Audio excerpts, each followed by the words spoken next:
Guy left a comment a while back and I got all butthurt about it, but after I thought about it, the guy was really right. And he basically said, hey, the problem with housing for me is that you old boomers won't get out of the ones that you already have. And you know, there's a certain amount of truth to that.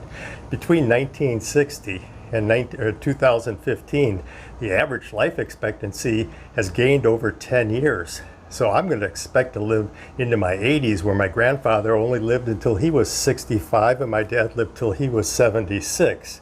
There's a couple other things that make it even worse for people that want to buy their first house as regard to people like me. A lot of us have bought houses in retirement communities in a place like Florida and have maintained our other house that we had originally. So we jam it up even more.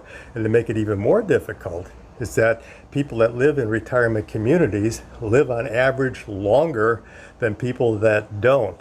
So that there's a big rush of people trying to get into retirement communities, not necessarily for that reason, but it's a supply problem there also. So they're not selling their houses, so they're not available to people that want to buy them.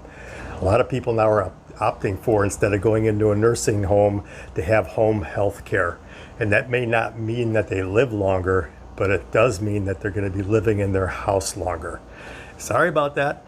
I'm not ready to die, and I don't plan to leave just because you need a house.